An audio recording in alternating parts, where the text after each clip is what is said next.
Bueno, entonces vamos a iniciar con la capacitación, con la sesión número 1. A medida que van entrando los participantes, yo voy revisando acá para que ingresen. Les voy a hacer una pregunta. ¿Ahí me están escuchando bien ustedes dos? Lina, Diana, ¿me están escuchando perfectamente bien?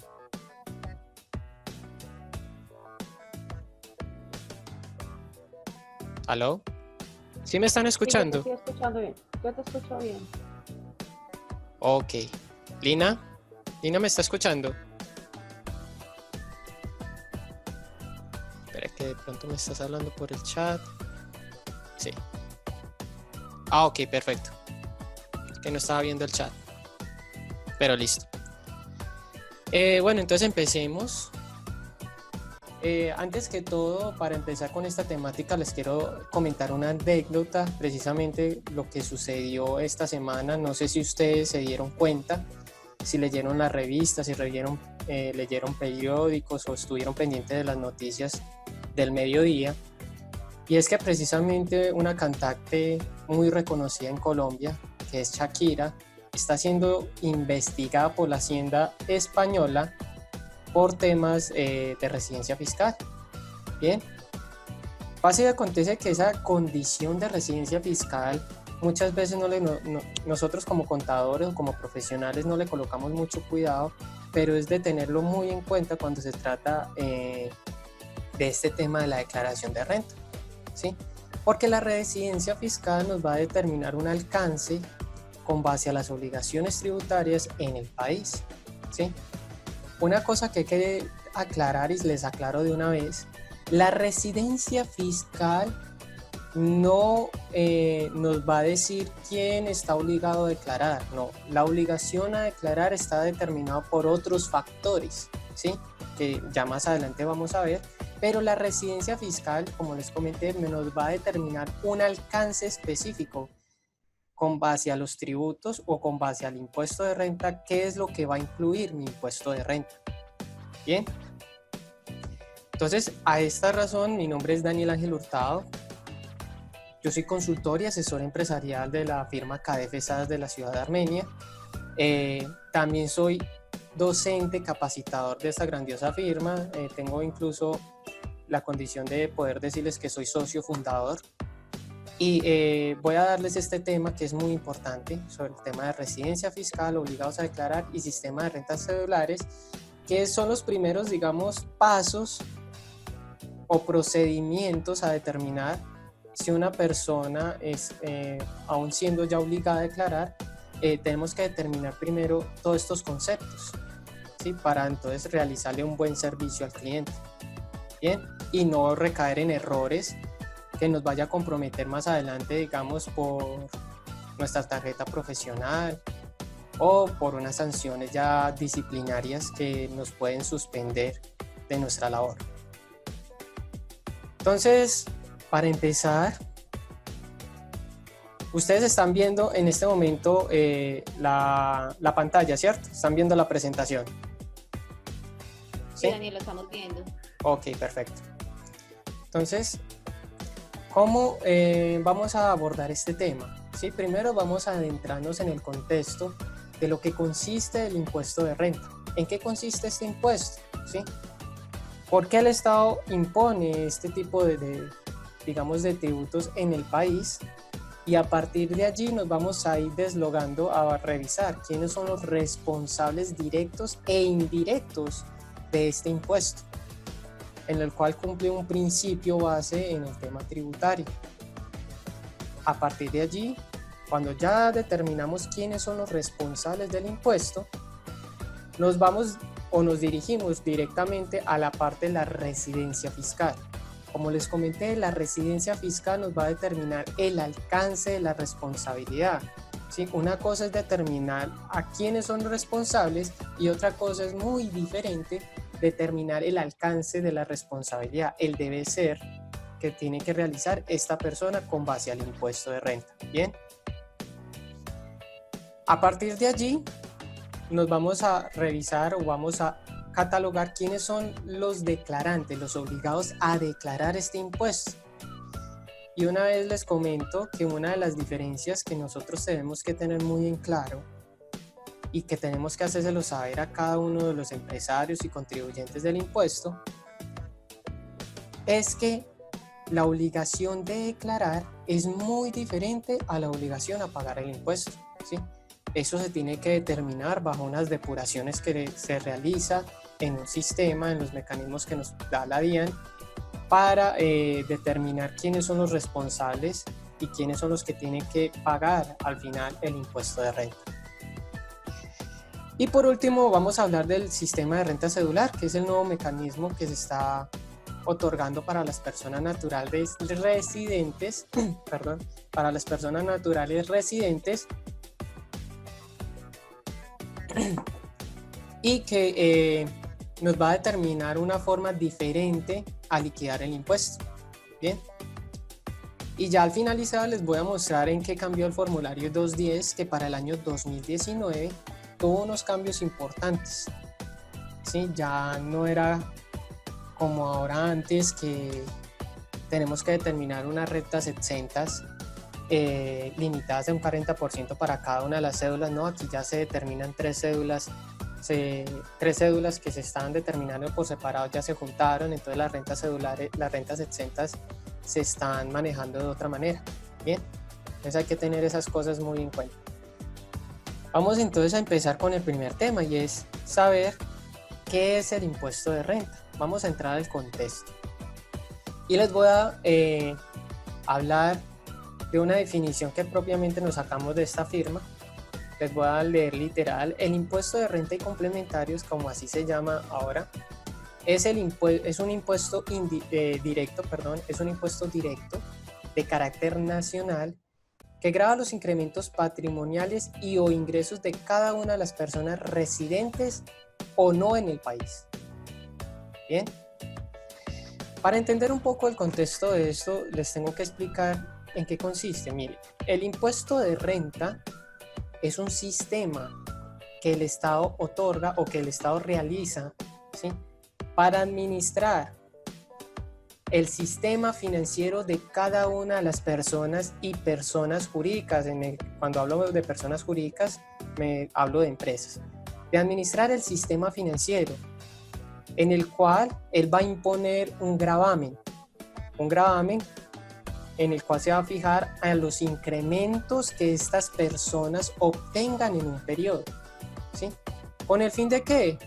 Con el fin de atribuirle a ellos un pago obligatorio que para el Estado se requiere, lo concede como ingresos propios para el sostenimiento y administración del gobierno, o en este caso del Estado colombiano. Entonces, como es un impuesto que va a gravar precisamente todos esos incrementos, ¿sí?, dentro de la declaración de renta no solo se va a fijar lo que yo tenga como patrimonio o lo que la persona tenga o obtenga como ingresos, ¿sí?, sino que también va a ir incluido las deudas del periodo, los costos y gastos que obtuvo durante ese periodo, ¿sí?, porque lo que estamos grabando es un incremento, y el incremento responde a unos cálculos financieros, ¿sí?, que tienen que ser determinados bajo un sistema de depuración o bajo un sistema de liquidación. Bien, por eso entonces, cuando nosotros vamos a hablar del impuesto de renta, o cuando vamos a hablar con una persona que está obligada a declarar, siempre le tenemos que tener en claro que bajo el impuesto de renta hay que hacer una depuración, ¿sí?, una depuración especial, y por tanto necesitamos de soportes legales que nos permitan legalizar todos esos temas de depuración. Bien, para poder determinar que lo que va a declarar dentro del impuesto es legal y va de acuerdo al ejercicio financiero que obtuvo en ese periodo. Bien, de eso se trata el impuesto de renta, ¿sí? Ahora, aquí, como les acabo de mencionar, no estamos hablando ni siquiera de quiénes son responsables ni quiénes están obligados. No, aquí simplemente estamos hablando en qué consiste el impuesto de renta, ¿sí? ¿En qué consiste el impuesto? Acabo de entrar otra personita, Joan. Bueno, Ahí ya entró Joan. Esperemos aquí un momentico. Listo. Aló, Joan. Joana. Joana. No, apenas está conectando el audio. Ok. Pero yo les reviso aquí el WhatsApp y veo que hay personitas que me están escribiendo.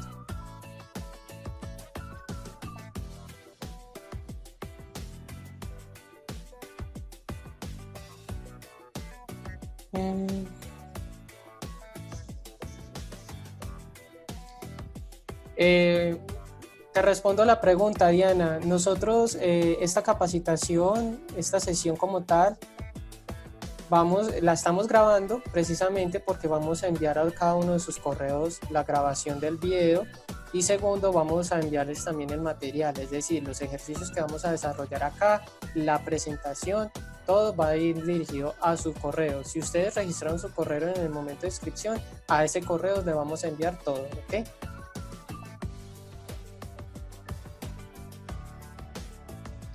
Bueno, perfecto. Aquí ya está entrando nuevas personitas.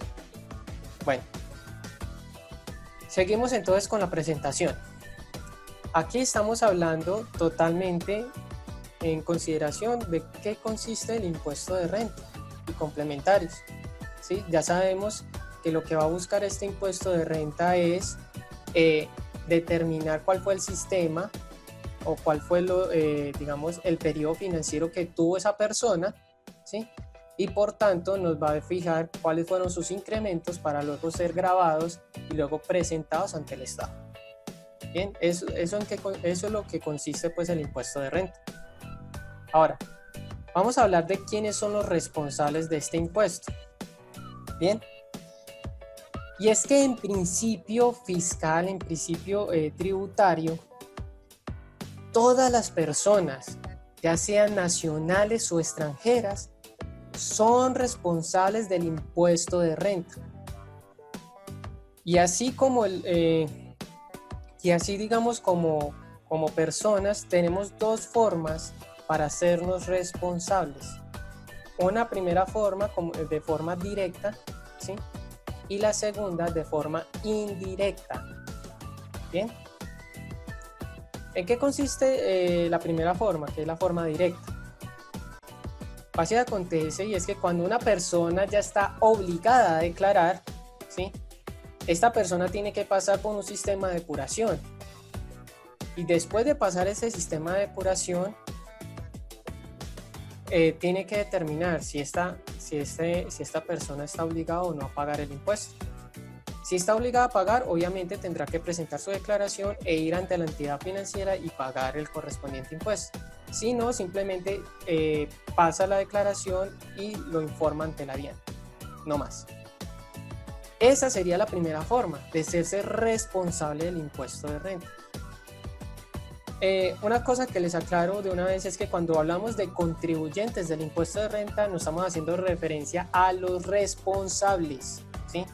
Entonces, cada vez que encuentren eso en el estatuto tributario, contribuyentes del impuesto sobre las rentas, se está haciendo referencia a las personas responsables del impuesto. Bien. Ahora, vamos con la parte indirecta. ¿Cómo es eso que las personas son responsables de forma indirecta de este impuesto? Sí, mire.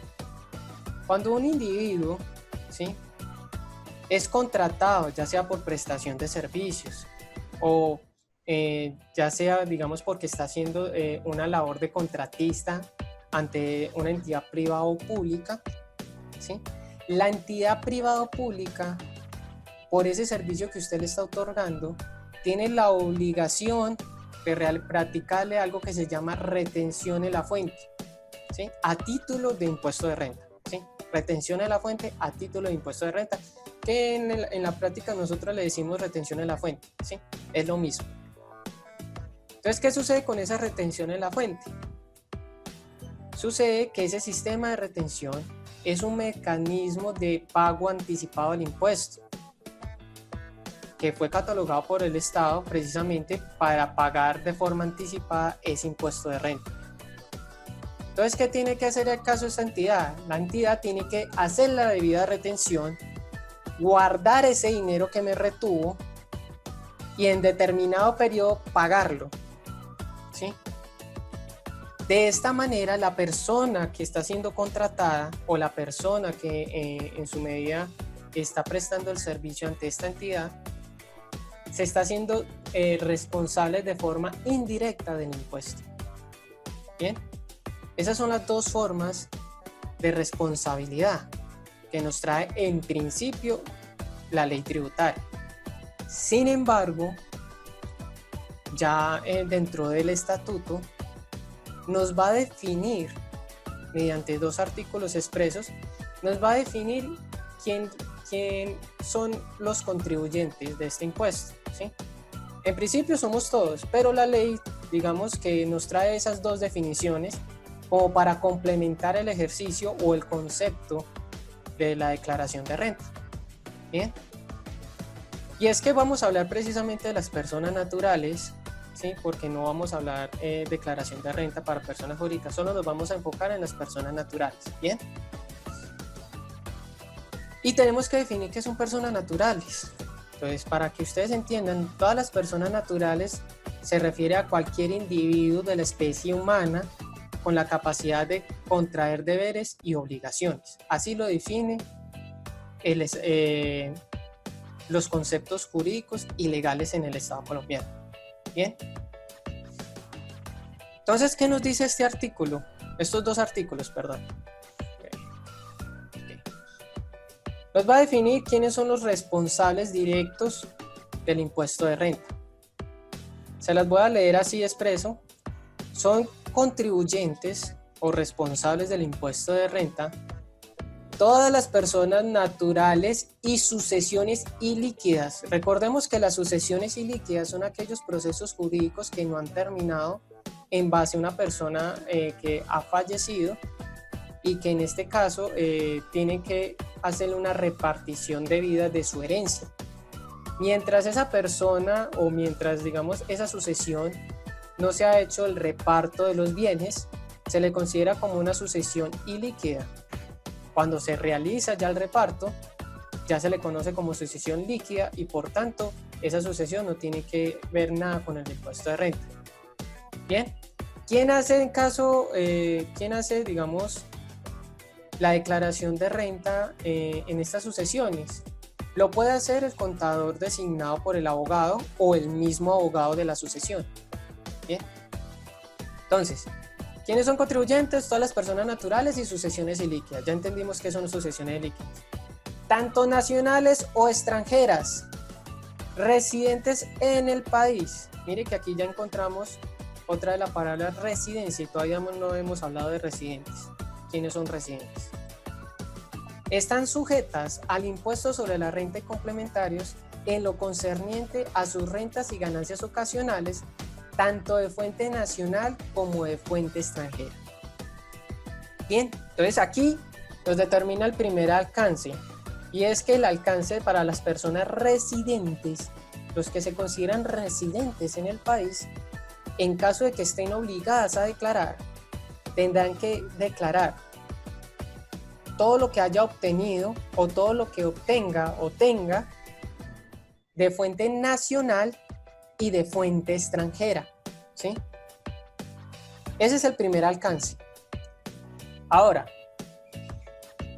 vamos con el segundo artículo, que es el artículo 9, y nos va a definir el siguiente concepto o el siguiente alcance.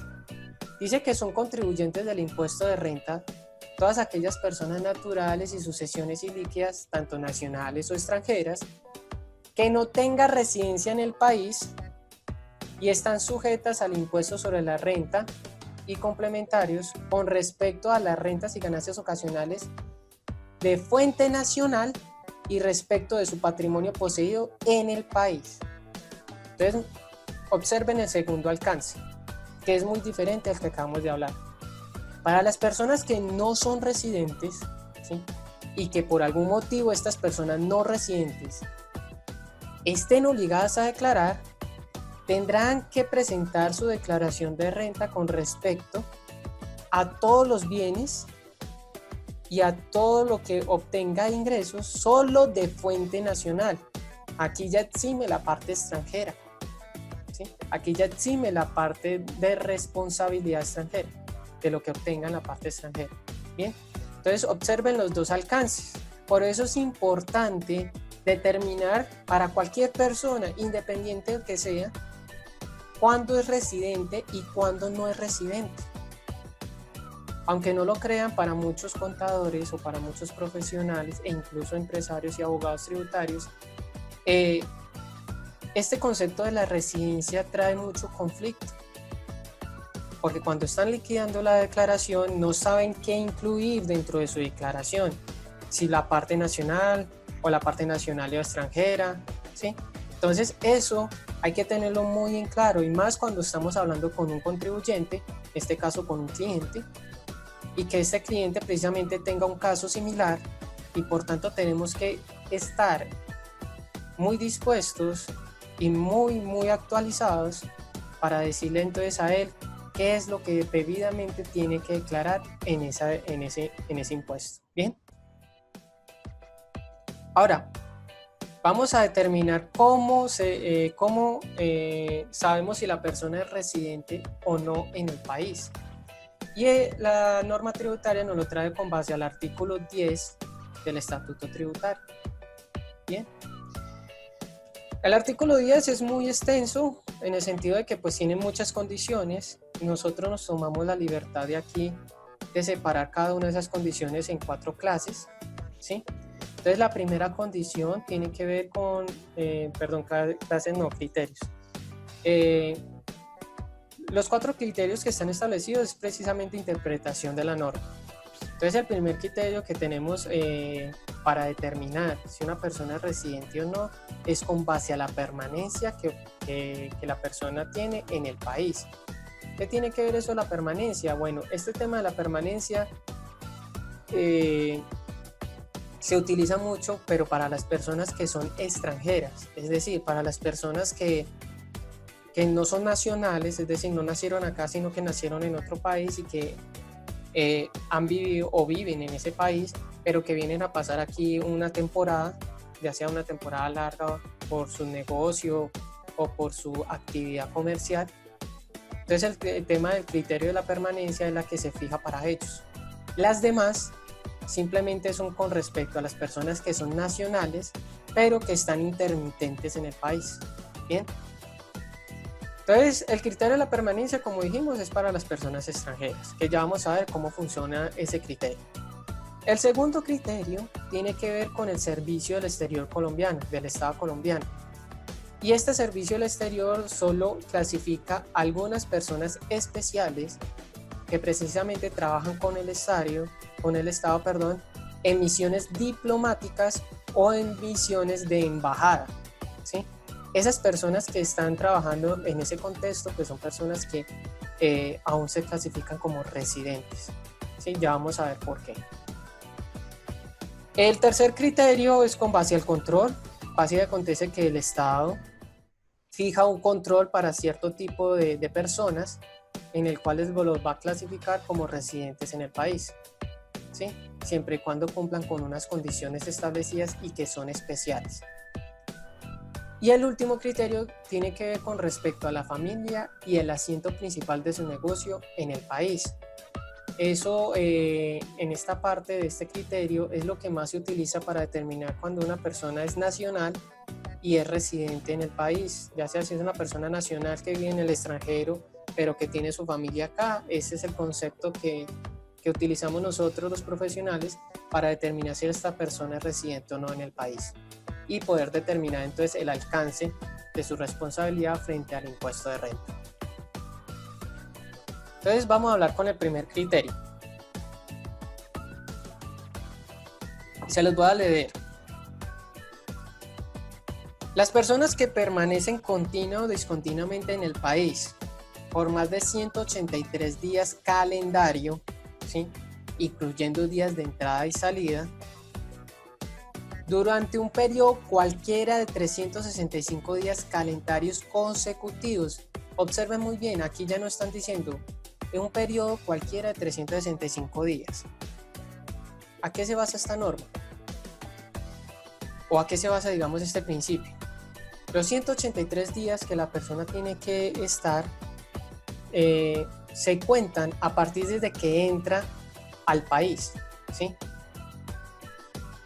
Y el periodo de 365 días se cuenta a partir de allí, ¿sí? No vamos a decir que el periodo de 365 días va a comenzar desde el principio de año, no. Comienzan a partir de que la persona entra al país. Y puede que la persona pasa un mes, 2 meses, luego se va al tercer mes, vuelve como al quinto mes y así sucesivamente, pero cumplió los 184 días, entonces esa persona es residente. Ya vamos a ver unos casos más específicos para que vayan entendiendo en qué se basa ese ejercicio. Lo que quiero que entiendan es que el periodo de 365 días se cuenta a partir desde que la persona ingresa, independientemente de que pase un año a otro, ¿sí? De hecho, aquí no lo aclara. Cuando la permanencia continua o discontinua en el país recaiga sobre más de un año en el periodo gravable, se considera que la persona es residente a partir del segundo año o periodo gravable. Es decir, si la persona dentro del periodo de los 365 días pasó a un año diferente, es decir, pasó de año 2019 y llegó al año 2020 y los cumplió en el año 2020, esa persona se considera residente no para el año 2019, sino para el año 2020. Bien, si lo cumplió en ese año. Ya los vamos a explicar más adelante con estos 4 casos, que me tomé la libertad de realizarlos para que ustedes entiendan un poco mejor de lo que acabo de hablar. Vamos con el primer caso. Tenemos una persona que ingresó en el mes de marzo, ¿sí? Y salió para el mes de septiembre. Como pueden ver, él permaneció continuamente en el país durante este año. Y cuando llegó al mes de septiembre, él cumplió 200 días.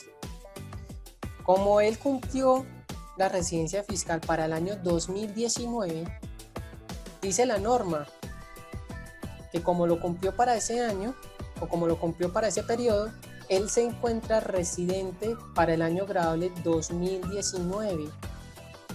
Y por ese motivo esta persona, en caso de que esté obligado a declarar, tendrá que hacerse responsable a lo que haya obtenido o lo que haya comprado durante el periodo 2019.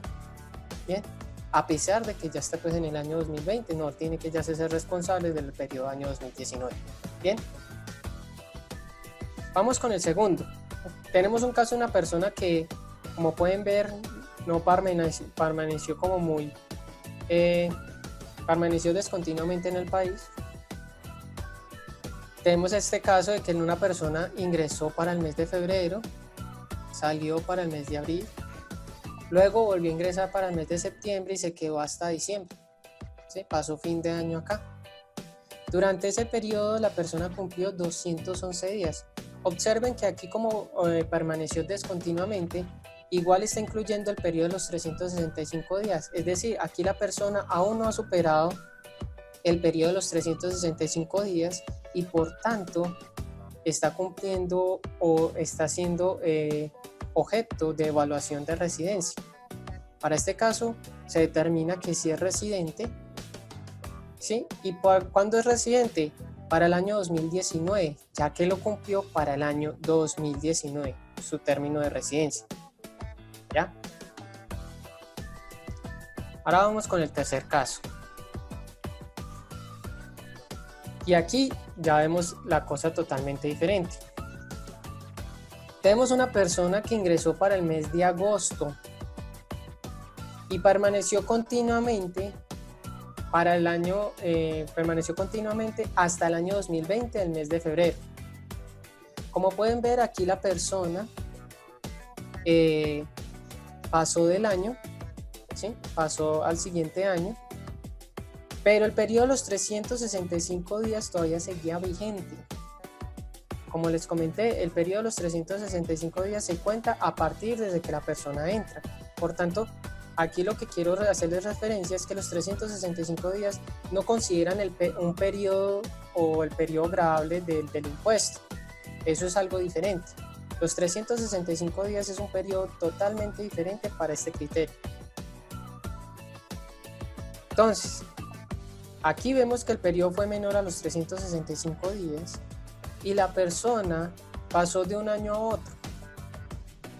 Pero cuando cumplió exactamente los 184 días, en el mes entre enero y febrero, ¿sí? Y por tanto, esa persona se considera residente para el año gradable 2020. Es decir, esta persona ya no va a responder la residencia fiscal por lo que haya obtenido o por lo que tuvo durante el periodo 2019. No, ya tiene que hacerse responsable de todo lo que obtenga en este nuevo periodo, que es el año 2020. Bien. Vamos entonces con el otro caso. Aquí vemos que es lo mismo, es similar, solo que está permaneciendo descontinuamente, pero que, digamos, durante ese periodo se pudo constatar que esta persona alcanzó a ser residente, ¿cuándo? Para el año 2020, ¿sí? A pesar que durante el periodo o el año 2019 haya tenido o fijado varias salidas consecutivas del país, ¿sí? Entonces aquí es donde tenemos que nosotros como profesionales ejercer mucho control con el contribuyente o con el responsable, porque estos casos llegan a ser muy precisos para algunas personas que por su ejercicio comercial tienen que entrar y salir al país consecutivamente. Entonces aquí lo que les quiero mostrar es que aquí hay un periodo mayor a los 365 días porque llegó hasta el mes de marzo. Pero antes de que se terminara el periodo de 365 días, el contribuyente permaneció descontinuamente en el país hasta el mes de febrero, cumpliendo el plazo de los 184 días. Y a partir de allí, esa persona se convierte residente fiscal para el año gradable 2020. ¿Bien? Y esta persona tendrá que hacerse responsable, como les comenté, de todo lo que tiene que ver con el impuesto de renta en base a lo que reciba en este año. Bien. Ahora vamos con el segundo criterio. Y vamos a hablar... Vamos a hablar con el segundo criterio y vamos a hablar del criterio del Servicio del Exterior colombiano, del Estado colombiano. El segundo criterio se basa, como les expliqué anteriormente, de unas personas especiales, de unas personas muy específicas. Y son todas esas personas que, digamos que por su naturaleza, ¿sí?, de su ejercicio, del servicio que está prestando, no se consideran residentes en el país que está prestando ese servicio. Hablo precisamente de las personas que son consulares o representantes de Colombia en otros países, y que para esos países como tal se encuentran exentos del impuesto, ¿sí? Porque el impuesto de renta es un impuesto que lo tiene cada uno de los países. Y precisamente estas personas que constituyen, digamos, este criterio son personas, primero, que son consulares, representantes de nuestro país, que trabajan en embajadas, ¿sí?, que son representativos, digamos, de políticas aduaneras, políticas comerciales, como por ejemplo las personas que fueron a negociar el proceso de las paz. Esas son personas que, a pesar de que estaban en otro país, se consideran residentes en el país, ¿sí?, porque aún así fueron allá como representantes, ¿sí? Todas esas misiones diplomáticas, todas esas personas que realizan todo ese tipo de actividades se consideran residentes, y por tanto, a pesar de que ellos estén exentos del impuesto de renta en ese país, para Colombia se califican como residentes y tendríamos que revisar si están obligados o no a declarar, ¿sí? Son casos muy especiales, pero que hay que tenerlos en cuenta. Vamos con el tercer criterio, y es que es el criterio del control. Pasa y acontece, y es que el Estado colombiano ejerce mucho control cuando se basa en el impuesto sobre la renta.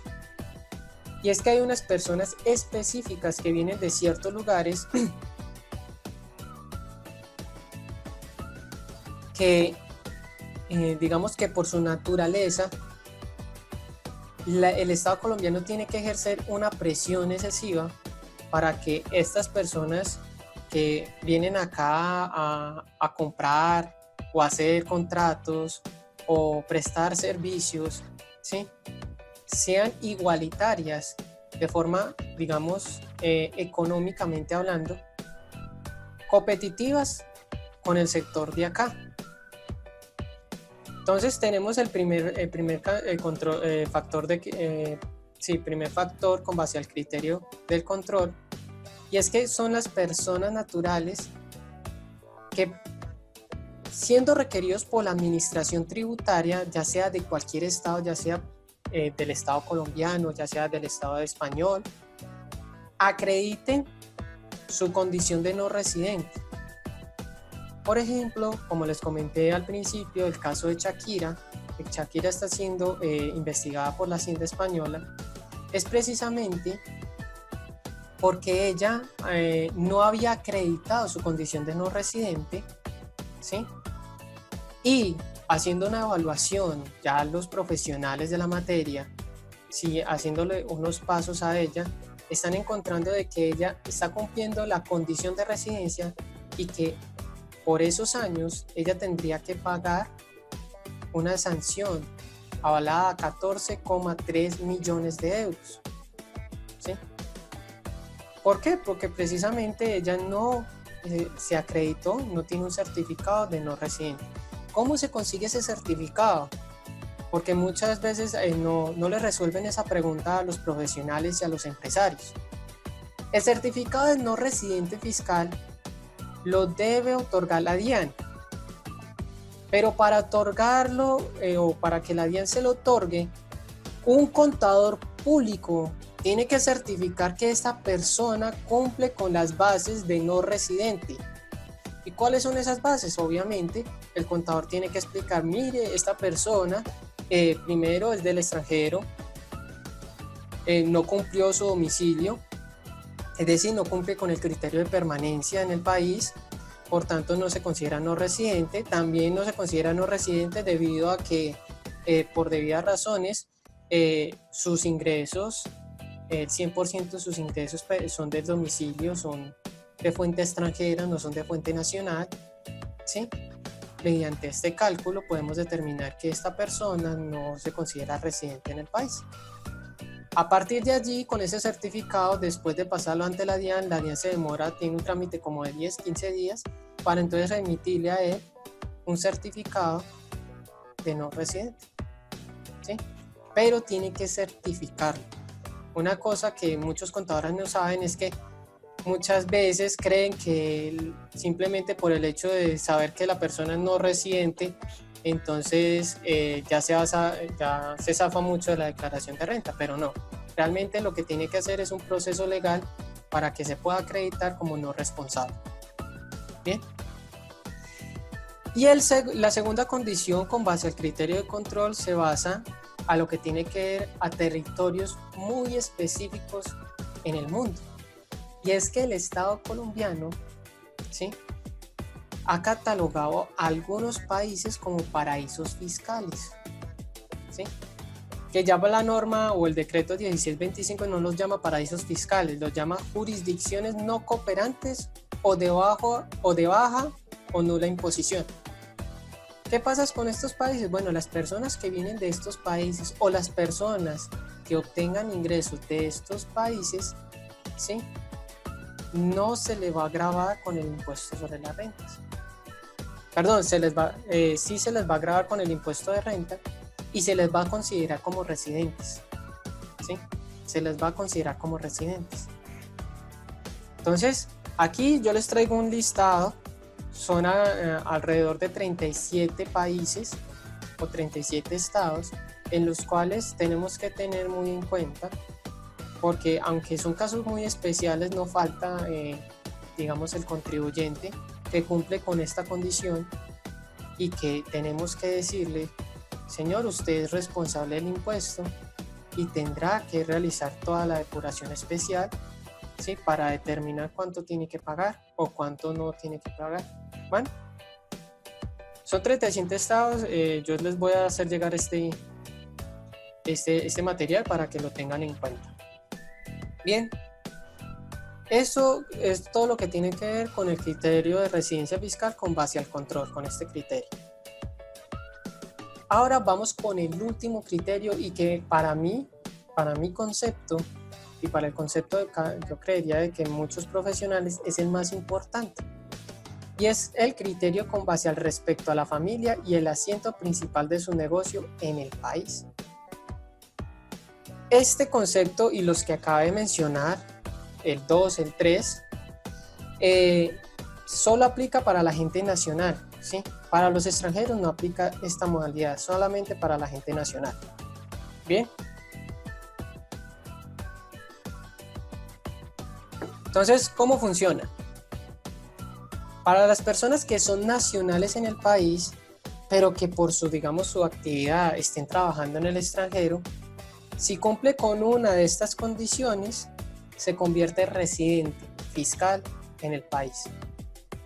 ¿Cuáles son esas condiciones? Primero, si su cónyuge o compañero permanente no separado legalmente o los hijos que son dependientes de esa persona y son menores de edad tengan residencia en el país. Es decir, si esta persona se fue, está trabajando en el extranjero, pero si aquí tiene a su familia y esta familia es residente, por tanto, esta persona se convierte automáticamente en residente en el país de Colombia y tendrá, en el caso de que esté obligado a declarar, presentar el impuesto de renta con base a lo que obtenga de forma nacional y a lo que tenga de forma extranjera. Recordemos que la residencia me va a determinar el alcance, ¿sí?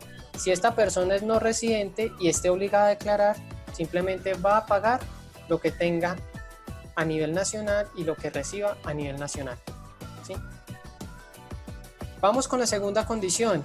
¿Qué dice la segunda condición? Digamos, la persona esté trabajando en el extranjero, pero dejó unos bienes y él no tiene familia, ¿sí? Ya olvidemos de que él tenga familia, pero él tiene unos bienes acá y lo está dejando en arrendamiento. Entonces viene la segunda condición y es que nos dice el 50% más de sus ingresos sean de fuente nacional. Es decir, pongámonos un ejemplo. Nosotros estamos trabajando en el extranjero y dejamos aquí unos bienes en arriendo. Pasa y acontece que cuando yo hago mi ejercicio, encuentro que los arriendos que yo tengo de los predios o de los inmuebles me están dando más del 50% de mis ingresos, ¿sí?, de los que yo recibo de fuente extranjera. ¿Qué quiere decir eso? Que automáticamente me convierto residente en el país de Colombia y por tanto tengo que hacerme responsable en caso de que esté obligado a declarar del impuesto sobre las rentas, de todo lo que yo haya recibido, tanto de fuente nacional como de fuente extranjera. Bien, cosa diferente, como les expliqué, lo que pasa con una persona no residente. Si yo fuera no residente y por si alguna razón esté obligado a declarar en el país de Colombia, solo tengo que hacerme responsable de lo que yo obtenga o lo que tenga de fuente nacional y la parte extranjera la omito. Bien, vamos entonces con la tercera condición. Que el 50% de los bienes sean administrados en el país. Aclaro, cuando hablamos de administración de bienes, ¿sí?, hablamos simplemente de lo que existe administración, es decir, no estamos hablando de los bienes que yo posea acá, no, simplemente que yo puedo tener bienes, ¿sí?, yo puedo tener bienes, pero que están administrados por una entidad privada de otro país. Por ejemplo, lo que pasa normalmente con las inmobiliarias. Yo puedo tener bienes arrendados, ¿sí?, y les dejo esa administración a una inmobiliaria, pero esta inmobiliaria es de Estados Unidos, ¿sí? Por tanto, entonces mis bienes no se tienen entendido administrados en el país de Colombia, sino que se tienden administrados en el país extranjero, es decir, en Estados Unidos, porque la entidad obviamente es de Estados Unidos. A eso se basa el tema o el concepto de administración de bienes. Ahora, para aclararnos esto, la ley nos dice en esta cuarta condición lo siguiente: que el 50% de sus activos se entiendan poseídos en el país. Es decir, yo puedo tener mis bienes, ¿sí?, administrados por esta entidad, pero si el 50% de mis bienes pertenecen o son de jurisdicción del país de Colombia, yo me convierto residente. ¿Sí? A partir de allí ya sabemos cuáles son los criterios, ¿sí? Hasta aquí sabemos cuáles son nuestros criterios para determinar cuándo una persona es residente. Pero entonces la pregunta es, ¿cuándo una persona no es residente? Porque sabemos que la residencia nos va a determinar el alcance y que si soy residente, tengo que declarar el patrimonio nacional y extranjero y de los ingresos nacionales y extranjeros que haya recibido. Entonces, ¿cuáles son los criterios que me dicen a mí que no soy residente? Bien, entonces, a partir de la misma norma, en el primer parágrafo, nos va a decir cuáles son esos conceptos. Y es que, si yo soy una persona nacional, ¿sí?, si yo soy una persona nacional, que ya vimos que la persona nacional se fija en estos tres criterios, ¿sí?, con base al control, con base al Estado colombiano y con base al respecto a la familia y el asiento principal de su negocio. Si yo soy un colombiano nacional y haya cumplido a cabalidad con esos conceptos que están arriba, pero que por alguna condición, ¿sí?, cumpla de los siguientes que les voy a mencionar, me convierto no residente, independientemente de que cumpla, independientemente de, por ejemplo, si yo tengo un cónyuge o compañero permanente aquí en residente, si yo cumplo de los siguientes dos conceptos que les voy a mencionar, la persona es no residente en el país. Entonces, por ejemplo, que el 50% más de los ingresos anuales que haya obtenido esa persona o que haya obtenido o que hayamos obtenido no sea de fuente nacional, sino de fuente en la jurisdicción del cual yo tenga domicilio, es decir, en donde yo actualmente estoy viviendo. Entonces, por ejemplo, si yo dejé a mi cónyuge, dejé a mi familia para ir a otro país a buscar oportunidades y estoy obteniendo muy buenos ingresos allá, y los ingresos que obtenga en ese otro país son más o superior al 50% de lo que yo tengo, ese solo concepto ya me determina que no soy residente. Bien, y por tanto, pues no tendré que declarar, en el caso de que esté debidamente para declarar en la jurisdicción colombiana, solamente tendría que declarar los ingresos que haya obtenido de fuente nacional, ¿sí?, no de parte extranjera.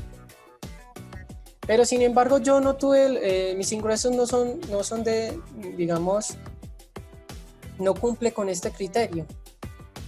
Entonces la ley fiscal nos exime otro segundo criterio, y es lo siguiente: que el 50% de sus activos, es decir, no estamos hablando de administración, simplemente estamos hablando de los activos, es decir, de los bienes que yo poseo, que el 50% más de mis activos se encuentren localizados en la jurisdicción o domicilio actual.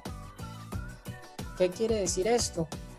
Que si, por ejemplo, puede que tenga una entidad nacional haciéndole una administración a mis bienes, pero mis bienes son de Estados Unidos, quiere decir que si mi totalidad de bienes son de Estados Unidos y cumplo con ese criterio, acabo de avalar de que yo no soy residente en el país, y en el caso de que tenga que declarar, ¿sí?, declararía todo lo que obtenga en el país, en todos los ingresos de fuente nacional o todos los bienes que obtengan de fuente nacional. Bien, hasta aquí, muchachos, hasta aquí. Quiero preguntarles, ¿tienen alguna duda? ¿Tienen alguna pregunta que quieren realizar?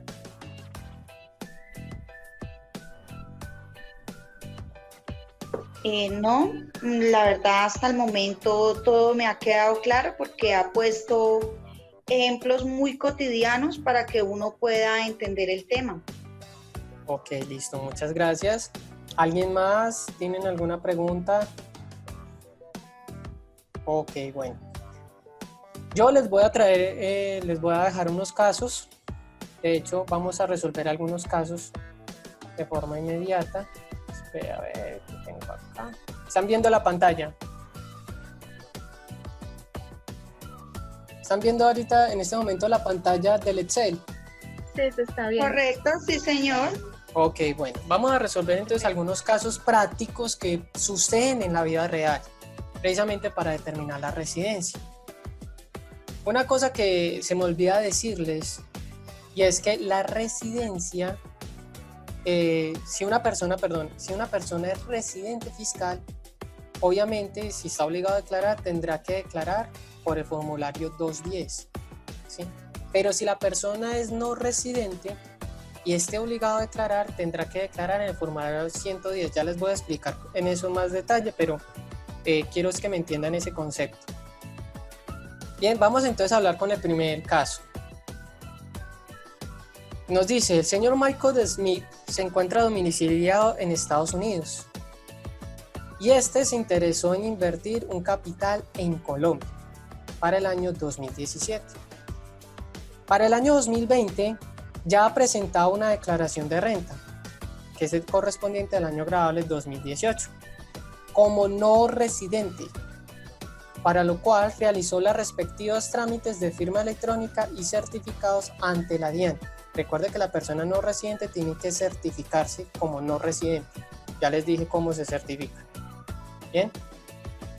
El señor Smith es una persona sin hijos, sin embargo, entabló para el periodo 2019 una relación sentimental con una colombiana, motivo por el cual permaneció 110 días en el país.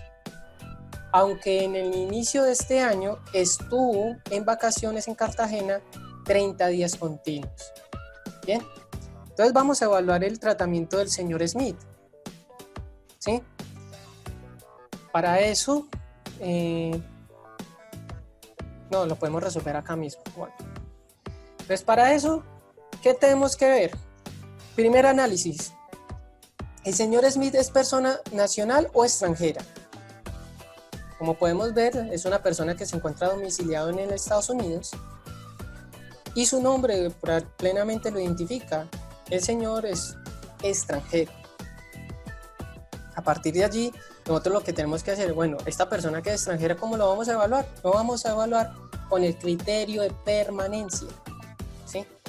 Y a partir de allí vamos a contabilizar los días que estuvo en el país. ¿Qué nos dice el ejercicio? Mire, al principio del año, el señor Smith estuvo 30 días. ¿Sí? Durante el periodo 2019, él salió a los 30 días y volvió. ¿Por qué? Porque conoció en el chat una colombiana, se vino aquí a conocerla y entabló aquí una relación sentimental. Esa relación sentimental estuvo 110 días. De pronto en esos 110 días terminó con ella o se fue o se la llevó a su país, a su domicilio.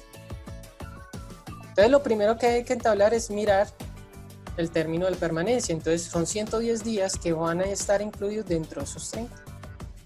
Entonces en total esta persona estuvo 140 días en el país. En ese periodo podemos determinar esta persona es no residente. Ahora tenemos el otro criterio. Esta persona que no es residente obtuvo ingresos, ¿sí? Obtuvo ingresos en el país. Lo que podemos ver es que esta persona invirtió un capital, pero no ha recibido ingresos. Él sí ha presentado una declaración del año grabable de 2018, porque en ese año presentó unos ingresos, pero para el año 2019 ha presentado ingresos. No, nos dice que no, simplemente estuvo 110 días y estuvo 30 días al principio del año, ¿sí? Por lo tanto, a partir de allí vemos que la persona es no residente y no está cumpliendo con ninguna de las condiciones para estarse obligado a declarar. ¿Por qué? una de las condiciones para que una persona no residente esté obligado a declarar es que haya obtenido ingresos y que estos ingresos haya superado la base, que ya vamos a determinar cuál es la base para declarar, y que estos ingresos por ningún motivo, se les haya practicado una retención, ¿sí? Si esta persona obtuvo ingresos, como les dije, obtuvo ingresos que superaron la base y no les practicaron las retenciones debidamente, esta persona muy seguramente estaría obligada a declarar. Y se estaría obligado a declarar, ¿por qué formulario lo vamos a hacer?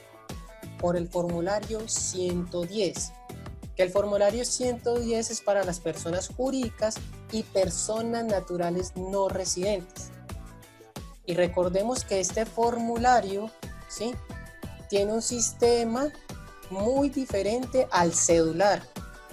Tiene un sistema que se llama el sistema ordinario y que se basan por unos cálculos muy diferentes a los que se basan en el sistema cedular.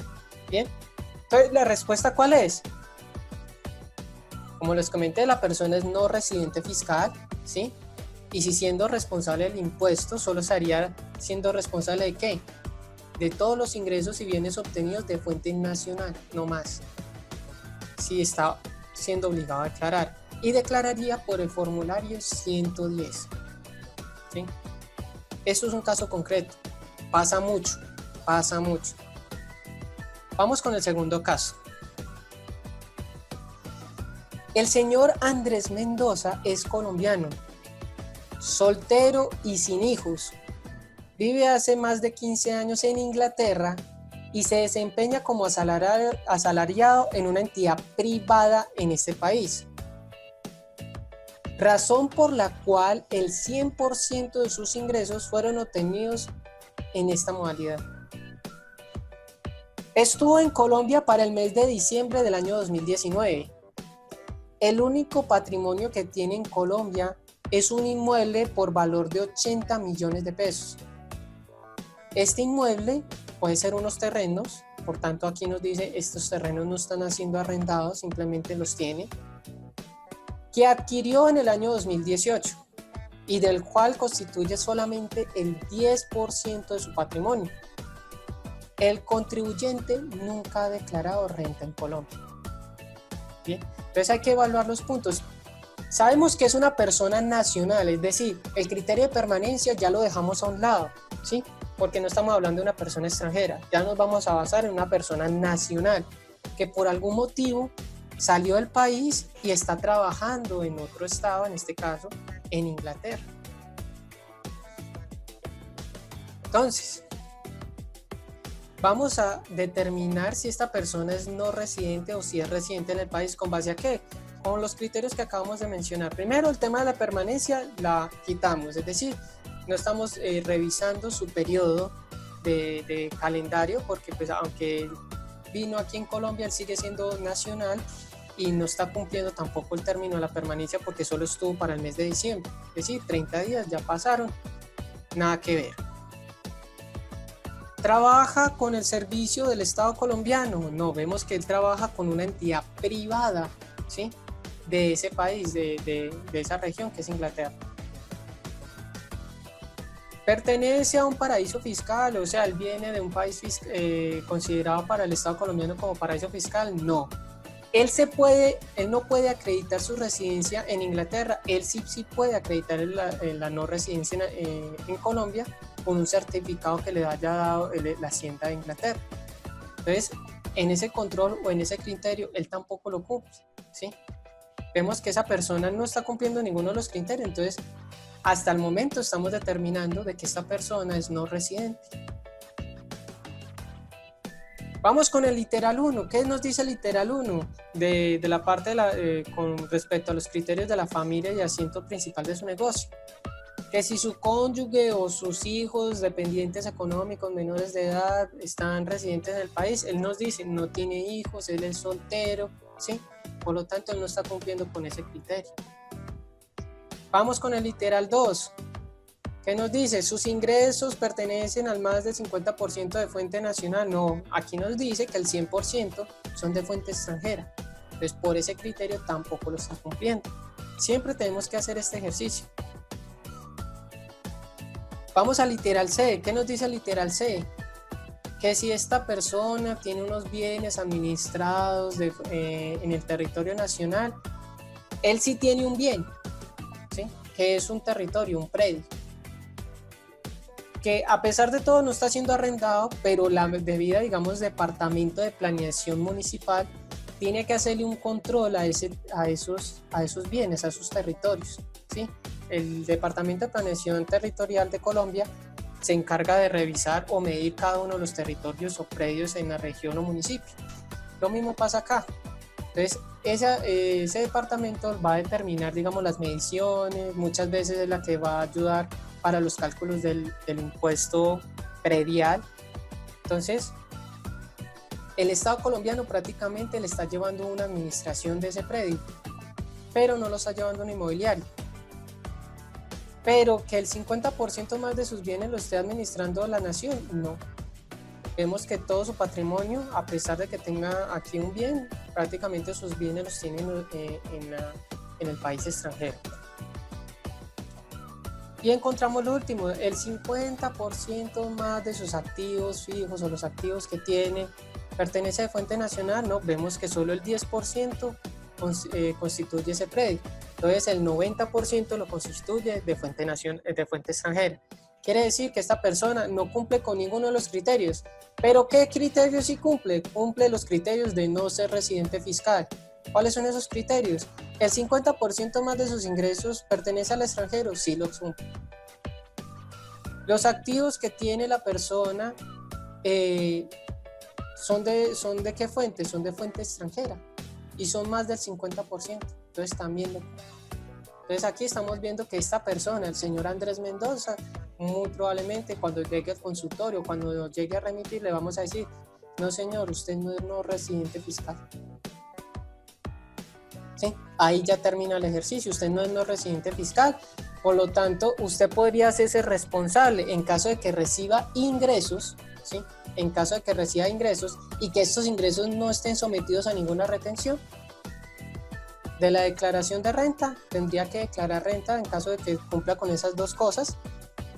¿Por qué formulario? Por el 110. ¿Y por qué concepto? Solo de los ingresos que obtenga de fuente nacional y de los bienes que también posea de fuente nacional, no más. Ya los bienes que posea de fuente extranjera no tiene nada que ver con la declaración de renta y por tanto él se exime de esa responsabilidad de declararlos. Bien, este sería como el segundo caso. Vamos entonces con el tercer caso, ¿sí? Para este caso vamos a utilizar una plantilla que les tengo preparada, todavía no la hemos terminado, es una plantilla que va a finalizar para esta semana, donde es una plantilla en Excel donde vamos a determinar muy fácilmente quiénes son residentes, quiénes no son residentes, cuáles son las rentas por las cuales se tiene que declarar. Esta plantilla pues viene por separado y tiene un costo ahorita en promoción de mitad de precio, pero bueno, yo se las quiero mostrar más o menos para que observen cómo funciona en ciertos casos y que les pueda ayudar como una herramienta para determinar cuando una persona es residente o no residente y para determinar en qué rentas va a declarar cada una de las personas. Bien, entonces vamos con el tercer caso.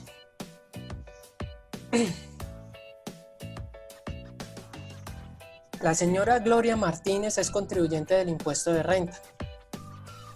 Salió del país hace 3 años y se encuentra domiciliada en la jurisdicción de Madrid, España. No Madrid, Cundinamarca, sino Madrid, España, donde labora como una asalariada, donde estos ingresos constituyen solamente el 40% de sus ingresos totales.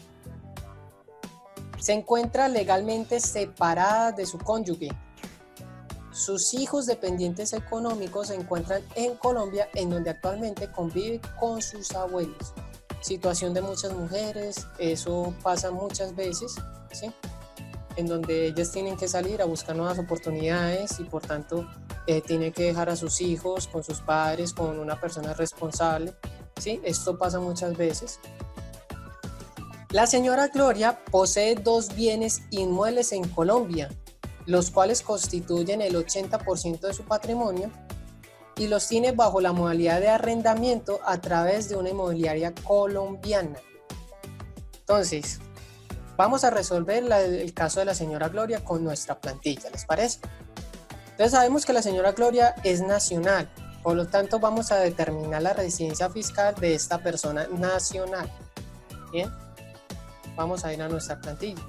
Aquí dentro de la plantilla nos va a preguntar cada uno de los aspectos que les acabo de mencionar, que son los criterios básicos para determinar si es residente o no. Entonces, vamos con el caso de la señora Gloria. Nos dice el tema de la permanencia. Encontramos que la señora Gloria salió hace 3 años, ¿sí? No ha vuelto a Colombia, ¿sí?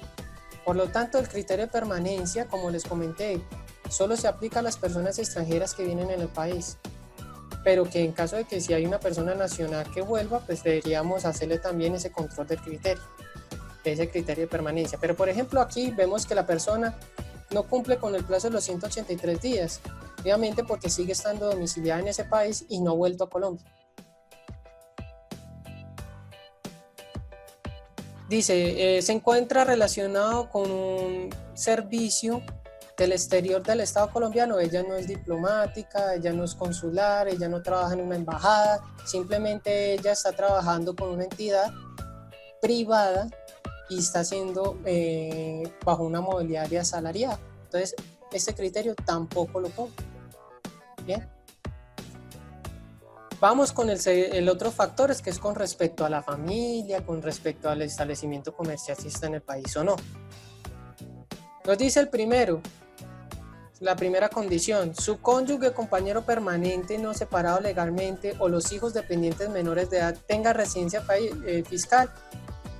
Obviamente su cónyuge, ella se encuentra separada, pero tiene sus hijos residentes en el país y estos hijos son menores de edad, ¿sí? Por tanto, a ella, ¿sí? Sí cumple con esta condición. ¿Sí? Vamos con el segundo, con la siguiente condición. Sus ingresos son más, los ingresos de fuente nacional superan el 50%. Vamos al ejercicio. El ejercicio que nos dijeron, que solo el 40% de sus ingresos por temas de asalariado constituyen, perdón, el 40% de sus ingresos lo constituye su parte asalariada, es decir, de lo que viene del otro país. Lo que considera que el 60% lo está considerando de fuente nacional. ¿Pero por qué de fuente nacional? Vemos que aquí tiene un patrimonio de unos bienes y estos bienes están siendo arrendados. Entonces, ese arrendamiento, esos ingresos que está recibiendo por conceptos de arrendamientos, están siendo parte del 60%. Bien. Entonces, aquí vemos, sí, entonces esta persona, por el momento, hasta el momento, está siendo residente en el país. ¿Sí? Dice que el 50% más de sus bienes administrados están siendo de fuente nacional, o sea, están siendo administrados por una entidad de fuente nacional. ¿Qué nos dice el ejercicio? El ejercicio nos dice, vea, esos bienes que tiene ella, lo tiene bajo una modalidad de arrendamiento con una inmobiliaria que colombiana. Es decir, están siendo administrados en el país. Entonces, por tal motivo, también está cumpliendo con ese concepto. Bien. Que el 50% más de sus activos se entienden poseídos en el país. También vemos en el ejercicio que también lo cumple. ¿Por qué? Porque el 80% de sus bienes pertenecen de fuente nacional y son los que le están dando ese arrendamiento. Por tanto, también los cumple. Ahora vamos con los otros dos criterios. ¿Qué dice? ¿Esta persona puede acreditarse como no residente en el otro país? Vemos que no. ¿Sí? Esta persona no puede acreditarse como no residente porque simplemente no tiene las condiciones las está cumpliendo acá. Y la residencia o domicilio, ¿sí?, pertenece a una jurisdicción calificada como paraíso fiscal. Como ya les mencioné, este término de paraíso fiscal cambió. Vemos que no, ella está en un país o en un estado en donde no se considera paraíso fiscal, se encuentra en Madrid, España. Y que si vamos a consultar la tabla, vemos que este estado no se encuentra en esta lista, entonces tampoco lo cumple. Bien, por el momento, ¿qué nos está diciendo la plantilla? El contribuyente es residente fiscal en Colombia, ¿sí? Aquí ya no está sacando la conclusión de forma automática. Pero entonces vamos con los dos nuevos criterios que nos va a establecer si esta persona sí es residente o no es residente, ¿sí? Este formulario o estas preguntas siempre se las tenemos que hacer a nuestro cliente o al contribuyente, siempre se la tenemos que hacer, y el contribuyente, mejor dicho, si podemos hacer un formulario en donde el contribuyente pueda contestar estas preguntas, mejor, para poder determinar si es residente o no en el país y poder decir entonces el alcance que tiene con base a los tributos. Entonces, encontramos que el 50% de sus ingresos son de jurisdicción extranjera, encontramos que no, el 60% precisamente pertenecen acá y el 40% solamente pertenece a la parte extranjera. Y que sus activos pertenecen de fuente extranjera, no, encontramos que el 80% son de fuente nacional y el 20% restante pertenece de fuente extranjera. Entonces, ¿qué nos dice la plantilla? Mire, este contribuyente es residente fiscal en Colombia y por tal motivo debe realizar su declaración de renta a través del formulario 210 bajo el sistema cedular, ¿sí? Debe declarar ingresos, patrimonios y ganancias ocasionales tanto de fuente nacional y extranjera, lo muy diferente a lo que sucede con una persona no residente, ¿sí? Recordemos que la persona no residente, en caso de que esté calificada para declarar, simplemente tendrá que declarar por lo de fuente nacional, pero si es residente tendrá que declarar por las dos fuentes, tanto de fuente nacional como de fuente extranjera. Bien, pues esta plantilla es muy buena, se la recomiendo a cada uno de ustedes. Perdón, que es que hablo mucho y se me seca la garganta. Bueno, vamos entonces, vamos a dejar aquí como el ejercicio para temas de tiempo.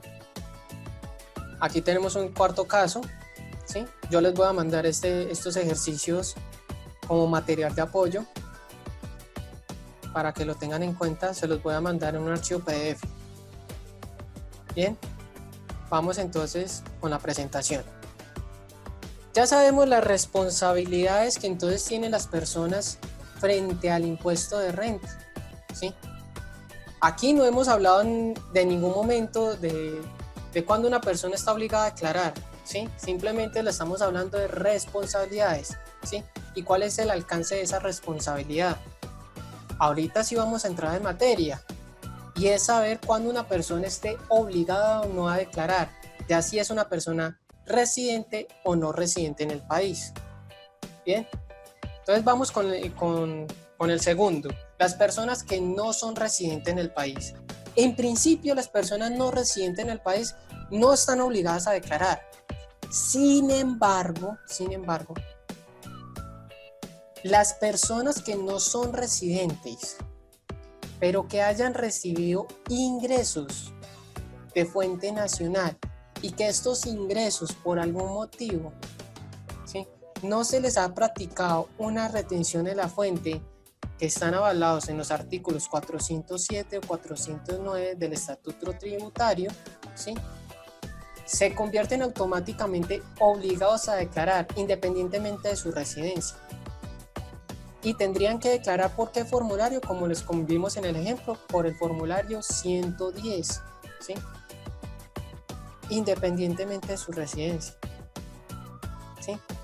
Ellos tendrán que hacerse responsables, ¿sí?, del impuesto sobre las rentas con base a estos ingresos. Y si ellos superaron esa base, ¿sí?, tendrá que declarar todos los bienes que posea de fuente nacional y todos los ingresos que recibió de fuente nacional, ¿sí? Por eso hay que evaluar si la persona es no residente o residente en el país. Y aclararle a la persona que no es residente y que cumple con ese criterio que determine si esos ingresos fueron debidamente retenidos. Hay que hacerles la evaluación, hay que hacerles el estudio, ¿sí? Ya les aclaré cómo también certificar a las personas no residentes en el país. Tendrán que hacer todo ese proceso con este tipo de personas. ¿Para qué? Para precisamente avalar y soportar, ¿sí?, dentro de su declaración lo referente a la responsabilidad de estas personas. Porque la DIAN o la entidad de la DIAN no tiene forma de saber si esta persona es residente o no. Tendría forma de saber si es residente siempre y cuando el contador lo certifique y lo lleve a un proceso, ¿sí?, administrativo ante la DIAN, para que esta misma entidad lo pueda certificar. Bien. Ahora, aquí estamos hablando del proceso de obligaciones a declarar, de los obligados a declarar de las personas no residentes. Pero ¿qué pasa con las personas residentes? Bueno, vamos a la famosa tabla, ¿sí? A la famosa tabla. La ley tributaria o la norma fiscal, ¿sí?, nos trae a las personas que no son responsables. Yo les traigo aquí una tabla interpretada para que muestren a las personas que sí están obligadas a declarar. Bien. ¿Dónde pueden encontrar esta tabla? La pueden encontrar en el artículo 592 del Estatuto Tributario y es un ejercicio en donde ustedes tendrán que analizar, ¿sí?, los conceptos o el contexto de cada una de las personas frente al impuesto de renta.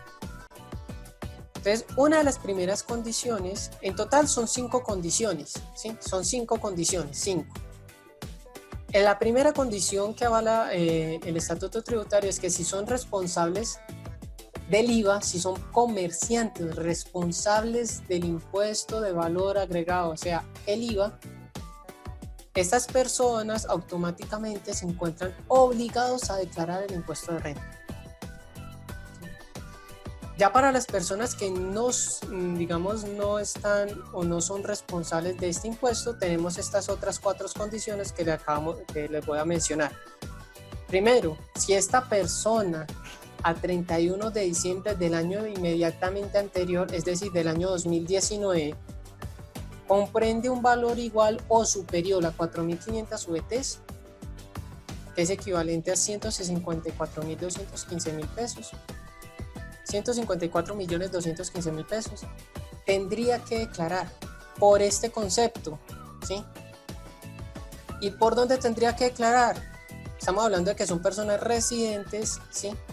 Por tanto, tendrían que declarar por el formulario 210 y tendrían que declarar frente a todo lo que reciba del patrimonio, frente a todo lo que reciba de ingresos de fuente tanto nacional y extranjera. Bien. Pero digamos que esta persona no cumplió con este criterio, sino que cumplió con el siguiente, que durante los ingresos, que durante el año 2019, perdón, o durante el año anterior, haya obtenido unos ingresos brutos, estamos hablando de ingresos brutos, ¿sí? No, en estos ingresos no está avalado ningún gasto, ningún costo, no, simplemente ingresos. Una suma igual o superior a 1.400 VTs. Recordemos que la VT es la unidad de valor tributario, ¿sí? Y esta unidad de valor tributario es la que estipula el Estado, ¿sí?, para medir cada año las tarifas y gravámenes de los impuestos, ¿sí? Y esta unidad de valor tiene un valor comercial y todo lo demás, por lo cual se está midiendo. También se está midiendo frente a los incrementos de salario que se hacen cada año. Entonces, hay que estar muy pendientes porque entonces estas unidades cambian o se modifican cada año, ¿sí?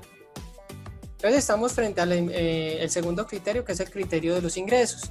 Vemos que la condición de los ingresos o el concepto de los ingresos es equivalente a 47.978.000 pesos, ¿sí? Esos 1.400 VT es equivalente a 47.978.000 pesos, ¿sí? Lo que quiere decir que si una persona ha recibido mensualmente 3.900.000, más o menos, que es por ahí el cálculo, mensual, muy posiblemente esa persona esté declarando para el año 2019 y tendría que declarar por el formulario 210 y tendría que ser responsable de los ingresos de fuente nacional, de fuente extranjera, del patrimonio de fuente nacional y de fuente extranjera, ¿sí? Pero digamos que tampoco cumplió por ese concepto, tampoco cumplió esa condición. Entonces la norma nos trae otra condición adicional, que si durante el año 2019 o del año inmediatamente anterior, ¿sí? Yo le coloco ahí 2019 para que entiendan que estamos referente al año gravable del periodo que pasó, haya realizado compras y o consumos en efectivo o tarjeta de crédito, ¿sí? Hay que revisar las dos modalidades. O cualquier otro medio de pago iguales a 1.400 VTs. Ya sabemos que 1.400 VTs es equivalente a 47.978.000 pesos. Este concepto, aunque no lo crean, se ve mucho, digamos, para aquellos contribuyentes o para aquellas personas que por alguna razón, digamos que para el año anterior se haya sometido a un crédito bancario para comprar un carro, para comprar una vivienda, o por si lo contrario, esta persona ha hecho compras para su negocio y lo ha realizado en efectivo, lo ha realizado en consumos de tarjeta de crédito, ¿sí? Y hayan superado esta base, tendrían que declarar. Ya sabemos por qué formulario, ya sabemos incluso por qué sistema, ¿sí? Y qué tenemos que incluir en esa declaración. Bueno, pero digamos que tampoco cumplió con esas condiciones, entonces nos trae a colación una última condición, el estatuto tributario. Y es que durante el año 2019, el valor acumulado de todas las consignaciones bancarias, depósitos o inversiones que haya realizado entidades financieras o de carácter financiero fueran superiores a 1.400 VTs. Y aquí tienen que tener mucho cuidado. Y de hecho, si ustedes pueden asesorar a sus clientes sobre la siguiente, digamos, problemas que existen, sería mucho mejor. Y es que pasa y acontece, y es que muchos de los contribuyentes, muchas de las personas no creen, pero prestan su tarjeta o prestan sus cuentas bancarias, ¿sí? Prestan sus cuentas bancarias, ¿sí? Para recibir dineros de personas o de terceros que por alguna condición no puedan recibirlas en su cuenta.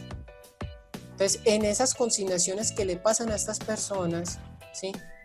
Muy seguramente podrían haber superado la base y por tanto la DIAN, ¿sí? A través de su reporte a la exógena, está evaluando si esta persona está obligada o no.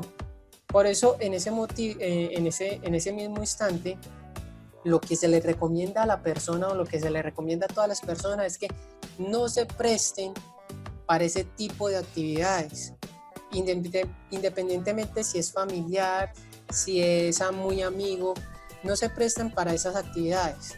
O si se van a prestar, hagan una debida planeación tributaria, porque si llegan a superar la base, muy seguramente tendrían que responder por una declaración y tendrían que responder a una depuración, y si dentro de la depuración les dio un saldo a pagar, tendrían que incluso pagar el impuesto. Y es muy difícil buscar costos y gastos a esa medida. ¿Bien? Hasta aquí, muchachos, ¿tienen alguna pregunta, duda que quieran resolver? Daniel, yo tengo una pregunta. Sí. Por ejemplo, si un contribuyente hizo un préstamo bancario para compra de vivienda por más de, supongamos, 80, 100 millones de pesos, ¿ahí cómo se manejaría? Muy buena pregunta. Mira, lo que fija ahí es el tema del consumo.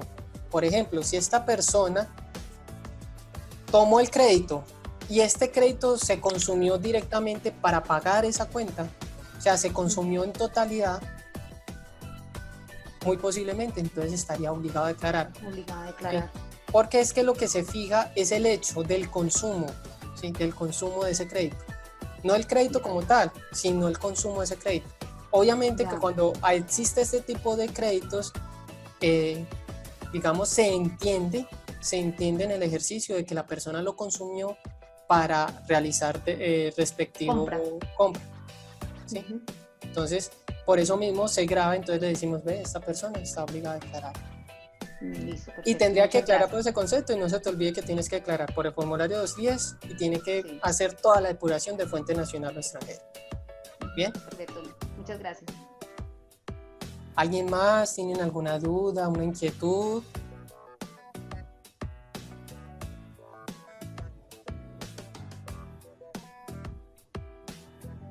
Bien, bueno, entonces sigamos. Entonces, ya sabemos que aquí, ya sabemos cuándo una persona es residente, cuándo una persona no es residente, cuándo una persona está obligada a declarar, ya siendo si es residente o no, ¿sí? Y por qué formulario lo tiene que realizar. Ahora vamos a hablar del sistema de renta cedular. ¿Y por qué es importante enfocarnos o explicar este tema? Y es porque, como les expliqué anteriormente, existen dos sistemas para liquidar el impuesto de renta. El primero tiene que ver con el sistema ordinario, que ya sabemos que para las personas naturales no residentes tendrían que realizar su declaración de renta siempre y cuando estén obligadas por el concepto de ingresos, realizar su depuración bajo este sistema. Y recordemos que este sistema también es para las personas jurídicas, es decir, para las empresas. Bien. Y el sistema cedular es un nuevo sistema que se aplica o que se aplicó para el año 2016, o sea, el 2016 lo reguló y se fue aplicando para el año 2017. Este nuevo sistema trata de un sistema en donde se graba o se administran los ingresos por separado y se fija una depuración por cada uno de estos. Lo que pasa con este sistema y es que para el año 2019 este sistema tuvo unos cambios especiales, ¿sí? y tiene ya, digamos, otra forma de depurarse con base pues a las rentas exentas que se tiene que abordar en el ejercicio de la declaración, pero que eso lo vamos a ir dando sesión por sesión. Bien, cómo es este ejercicio con el formulario y todo lo demás. Pero entonces, ¿en qué consiste este sistema? Bueno, como les expliqué, existen dos sistemas, un sistema por renta cedular, que son para todas las personas naturales, sucesiones y líquidas residentes en Colombia, y tenemos un sistema ordinario de liquidación, que es para las personas jurídicas y personas naturales y sucesiones y líquidas no residentes.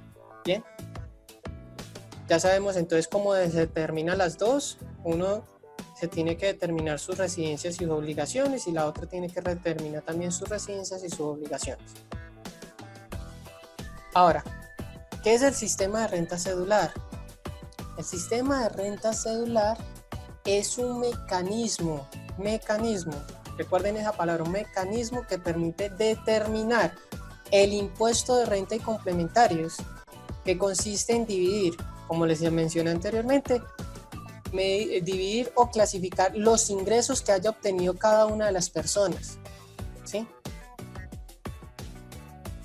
Y posteriormente a esos ingresos someterlos a una depuración especial cada una, para luego determinar si la persona está obligada a pagar el impuesto de renta. Ya sabemos cuando una persona está obligada a declarar, y ahí es donde les vuelvo a recalcar, la obligatoriedad de declarar es muy diferente a la obligatoriedad a pagar. Para determinar si una persona está obligada a pagar, primero tiene que pasar por la depuración, ¿sí? Y eso hay que recalcárselo a cada una de las personas o clientes que tengamos en nuestro consultorio. Bien. Entonces, ¿en qué se basa entonces el sistema de cédula? Sabemos que es una clasificación de ingresos. ¿Cuáles son esos ingresos? Bueno, los ingresos normalmente para la norma fiscal los llaman rentas, ¿sí? Rentas. Y tenemos las siguientes rentas, o tenemos la siguiente clasificación de rentas. Rentas de trabajo, rentas por pensión, rentas de capital, rentas no laborales y rentas recibidas por dividendos y participaciones. Todas estas rentas las constituyen las personas naturales y sucesiones ilíquidas, ¿sí? Y tendrían que declarar, ya siendo residentes, por el formulario 210, como lo expliqué anteriormente. Estas rentas se tienen que determinar una renta líquida, ¿sí? Que es la renta que se va a gravar, la renta líquida es la que se va a gravar con el impuesto. Y para sacar esta renta líquida, tiene que someterse a una depuración que el Estatuto Tributario nos lo trae a colación en el artículo 26, ¿sí? ¿Y qué se basa este artículo? Simplemente a estas rentas de trabajo, ¿sí? A estos ingresos que ha percibido la persona o a estas rentas de pensión o de capital que haya obtenido la persona, réstele los ingresos no constitutivos de renta. Luego a eso que le quede, réstele los costos y deducciones avalados por la ley. Y a partir de allí, réstele unas rentas exentas que la ley otorga a unos ingresos específicos. Y a partir de allí, lo que le quede es una renta líquida por el cual se va a gravar el impuesto a través de unas tarifas especiales. ¿Sí? Ahora, para las personas no residentes, pero que estén obligados a declarar, tienen que someterse al sistema ordinario. El sistema ordinario tiene, digamos, el mismo proceso, pero va a someterse a unos objetos de análisis diferentes. Bien, pero pues no nos vamos a centrar en el formulario 110, nos vamos a centrar simplemente en el formulario 210, ¿ok? Entonces vamos a hablar de las siguientes rentas. Como les comenté, para el año 2019, el sistema de renta cedular tuvo un cambio, y es que en el año 2018 cada una de las rentas estaba por separado. Ahora, esta nueva ley, por la ley de financiamiento, que es la ley 1849, no me acuerdo muy bien el número, la 1849, nos va a fijar una clasificación diferente a las rentas que veníamos practicando anteriormente. Y es que nos dice, miren, las rentas de trabajo, las rentas de capital y las rentas no laborales, todas esas va a incluir en una sola cédula y se va a llamar cédula de renta general. ¿Sí? Entonces, ¿qué tenemos que hacer nosotros en el formulario? Tenemos que clasificar, ¿sí? Obviamente la clasificación y división no se ha omitido, siempre tenemos que hacer esa clasificación. ¿Cuáles son nuestras rentas de trabajo? ¿Cuáles son nuestras rentas capital? ¿Y cuáles son nuestras rentas no laborales?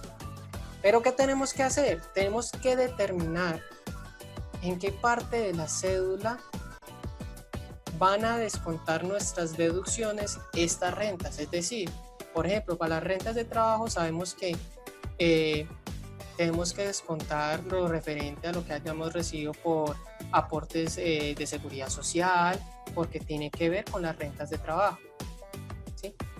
Pero, por ejemplo, me voy en el caso de las rentas no laborales. Muchas veces nosotros recibimos ingresos por honorarios, ¿sí? Y cumplimos con unas condiciones y por esos ingresos tenemos que pagar unos aportes de seguridad social.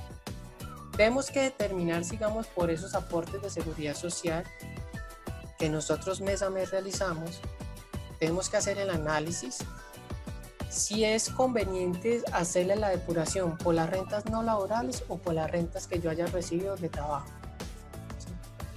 Ahí es donde tenemos que determinar, por esta condición que nos acaba de evaluar la ley de financiamiento, y analizar muy bien cómo se van a deducir dentro de estas rentas todos esos costos y gastos que haya recibido en el periodo. ¿Sí? Aunque ustedes no lo crean, para hacer una declaración de renta hay que hacerlo 1, 2, 3, 4 veces, mirando todas las condiciones del cliente, para primero determinar cuál es la mejor salida. Si realizar un saldo a pagar menor, o mejor realizar un saldo a pagar concordante a su realidad económica. Bien, a lo que está realmente, digamos, estipulado. Lo que pasa es que dentro de la declaración de renta hay que hacer diversos análisis porque muchas veces hay depuraciones o costos que nos permiten, digamos, por su naturaleza, realizarlos en diferentes modalidades de depuración o diferentes modalidades de rentas. Por ejemplo, como les comenté sobre los aportes de seguridad social, ustedes lo pueden determinar tanto para las rentas de trabajo como para las rentas no laborales. La idea es saber cuál es el que beneficia más al contribuyente, ¿sí? Por eso hay que analizar todos los casos. La renta o la declaración de renta es un estudio y hay que decírselo al cliente. La declaración de renta no es que yo coja un papelito y haga unos cálculos, no. La declaración de renta se basa a un estudio específico donde tenemos que evaluar cada uno de los casos. Porque el caso de este contribuyente es muy diferente al caso de este otro contribuyente. Les voy a hacer un ejemplo. Un abogado, cuando está en un proceso de divorcio o cuando está hablando con un cliente en un proceso de divorcio, siempre le va a determinar esa diferencia. Señor, este proceso que usted me está hablando, este divorcio lo podemos llevar por tal manera. Cuando se va a centrar con este otro cliente, el proceso cambia totalmente diferente, porque probablemente esta persona tiene unos bienes que los tiene otra persona y que tiene que resolver primero ese conflicto, luego estudiar ese conflicto, luego resolver, bueno, otras condiciones muy diferentes a lo que recibió con la otra persona inicialmente, ¿sí? Y tendría que realizar un estudio totalmente diferente y tendría que realizar un proceso totalmente diferente. Lo mismo pasa con la declaración de renta. Lo que pasa es que muchas veces nosotros, digamos, muchos de los profesionales que estamos en el medio, no sabemos realizar esa diferencia o no le plasmamos esa diferencia a nuestros clientes. Pero la idea es que ustedes de aquí en adelante lo hagan, ¿sí? Y que le tengan en cuenta a cada una de las personas o a cada uno de los contribuyentes que una declaración de renta es un estudio como si fuera así un estudio de una demanda o un estudio de una conciliación. Lo mismo, es un estudio que se tiene que investigar cada uno de los casos. Bien. ¿Qué nos dicen las normas? Mire, estas rentas cedulares de renta general están fijadas con unas tarifas especiales del artículo 241, ¿sí? Que ya vamos a mostrar cuáles son. Las rentas de pensión se cambiaron. Ya las rentas de pensión no hacen parte de la renta general, hace de una cédula totalmente diferente que también va a estar sometida por el artículo 241, va a estar sometida a las tarifas especiales del artículo 241. Bien, entonces lo que vemos ahí es que las rentas de pensión, lo único que cambió es que se va a liquidar separado a las rentas generales que nos dice la ley de financiamiento. Aquí yo les traigo entonces la tabla. Esta tabla en parte ya cambió, nos estipulan nuevas bases de tarifas para declarar el impuesto de renta y para hacer su debida liquidación y depuración. Bien. Vamos entonces con las otras cédulas, y es que existe una última cédula que es la cédula de dividendos y participaciones, que se trata de todos esos dividendos, esas utilidades que yo haya obtenido o esas cuotas de participación que yo haya obtenido en el periodo grabable de 2019. Recordemos que esos dividendos y esas participaciones hay que tener referente al año en que se fueron emitidas o sometidas para repartición. Es decir, les hago una explicación. Yo soy socio fundador de una entidad. Esta entidad ha reportado utilidades para el periodo 2018-2019. El reparto de las utilidades del 2018 no me las hicieron en el mismo año, sino que ese reparto de esas utilidades me las dieron o me las otorgaron, ¿sí?, por la administración en el año 2019. ¿Sí? Puede que durante ese año esos dividendos que haya recibido no superaron la base para yo obtener, digamos, no superaron base de las condiciones que me determinan obligados a declarar. Pero si superaron la base, esos dividendos tendrían que someterse a unas tarifas especiales muy diferentes a las que acabamos de ver. Bien, ¿cómo funciona? Bueno, les muestro. Para los dividendos que yo haya recibido en el año grabable 2019, ¿sí?, van a estar sometidas al rango, al primer rango que muestra en la tabla. De 0 a 300 equivale a un 0%, y si es de 300 en adelante, van a equivalerse a un 15% del impuesto. Recordemos que los rangos están eximidos en VTs, ¿sí? Por lo tanto, tendríamos que hacerle una debida cuantificación en qué consiste ese rango de 300 o ese rango que les acabo de mostrar aquí de esta tabla del artículo 241. Tenemos que verificar el rango de la VT, ¿sí?, cuantificarlo. Es algo que se me olvidó y lo pasé por alto. Perdonen por ahí si se confundieron con esos rangos, pero los rangos están eximidos en VTs y tenemos que hacerle la cuantificación. Tenemos que revisar a cuánto está la VT del año grabable, ¿bien?, y poder entonces someterlos a una debida depuración, a un debido cálculo. Entonces, por ejemplo, como les dije, desde el ejemplo inicial, si yo recibí esas utilidades del año 2018 en el año 2019, esas utilidades se van a someter a este rango. Pero si por alguna razón, digamos, las utilidades no las recibí en el año 2019, sino que lo recibí ya en el año 2020, o las nuevas utilidades que también me proporcionaron del año 2019, o sea, la entidad esperó hasta el año 2020 para darme las utilidades del 2018 y 2019, ¿sí? Y me las pagó fue en el 2020. Entonces, ¿qué nos dice la norma? Mire, en esa fracción del año 2020, ¿sí?, no va a utilizar la primera tabla. Es decir, esos dividendos no están sometidos a un 15%, sino que para el año 2020 van a estar sometidos para el 10%, como dice la tabla, siempre y cuando haya superado el rango de los 300 VTs, ¿sí? Ya a partir de ahí se saca el impuesto, y del impuesto ya se somete a una depuración de retención, si se pagó retención o no, y ya se saca el saldo a pagar para entonces presentárselo ante la DIAN e ir ante la entidad financiera y pagar el impuesto.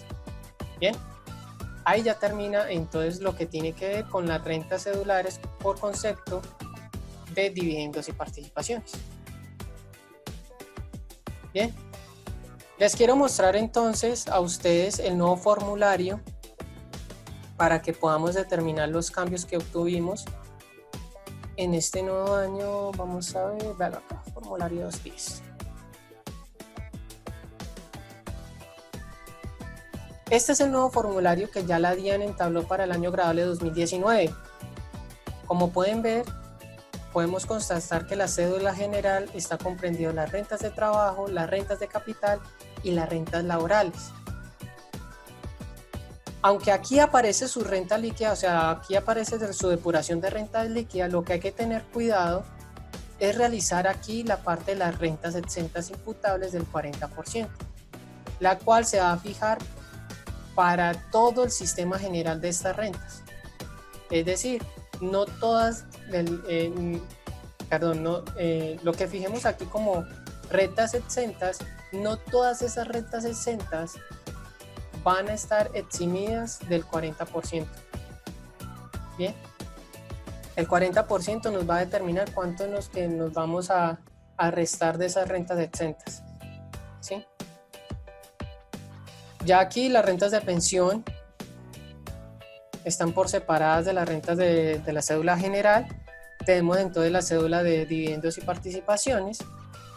Tenemos también propiamente lo de la ganancia ocasional. Recordemos que dentro de la declaración de renta, y eso es algo que se me olvida decirles, dentro de la declaración de renta no solo se va a hablar de los ingresos que hayamos obtenido por salarios, que hayamos recibido por nuestro servicio como independientes o porque hayamos recibido por arrendamiento, sino también aquellos ingresos, ¿sí?, que se hayan producido por las ventas de activos fijos que nosotros hemos tenido en posesión más de 2 años, o por aquellas, digamos, ingresos obtenidos por loterías, rifas, donaciones.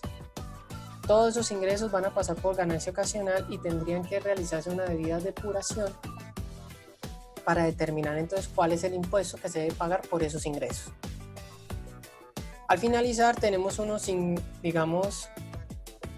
descuentos imputables al impuesto, ¿sí? unos descuentos especiales y ya terminando, dentro de la liquidación vamos a constatar cuáles fueron los anticipos para el año siguiente, vamos a constatar los descuentos que se haya pagado en el territorio del exterior, vamos a determinar también las retenciones que tuvimos del año gravable por el cual estamos haciendo la declaración del impuesto, y a partir de allí vamos a determinar cuándo una persona tiene que pagar, ¿sí? Nos va a arrojar un saldo a pagar o un saldo a favor. Ojo que el saldo a favor es muy diferente al saldo en cero. El saldo en cero es el saldo en ceros.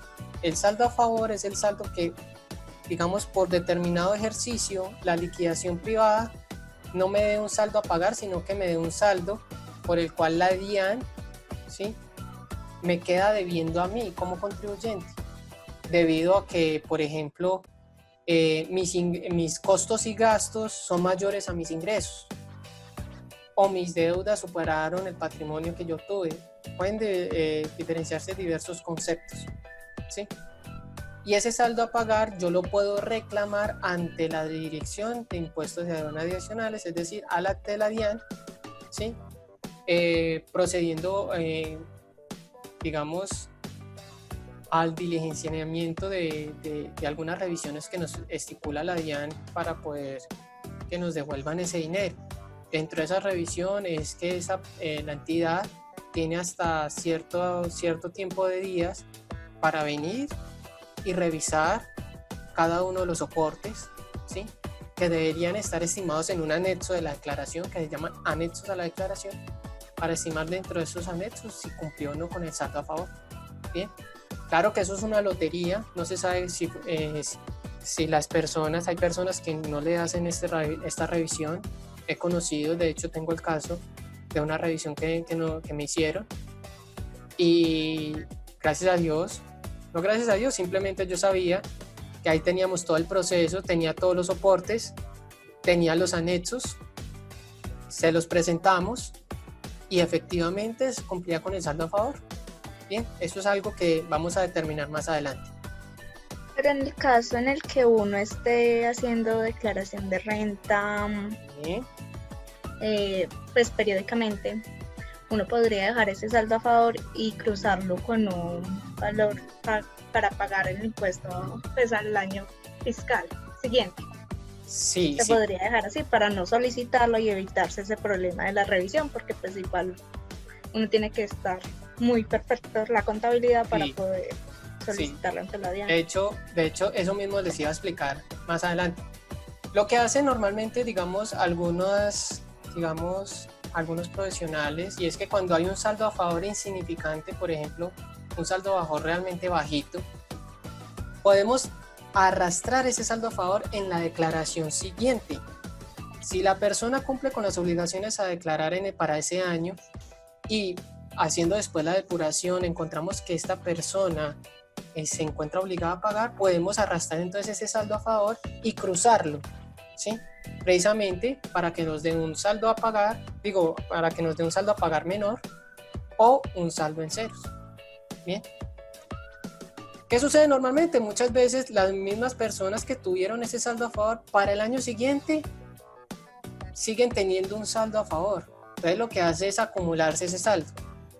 Entonces hay casos en que, digamos, el saldo a favor supera, digamos, los límites que tiene constituido, digamos, el contribuyente. Hay un saldo de 3 millones, 5 millones, 7 millones de pesos, ¿sí? Muchas veces los contribuyentes por ese saldo a favor piden devolución. Entonces lo que uno realmente hace después es someterse a revisión de todas esas declaraciones.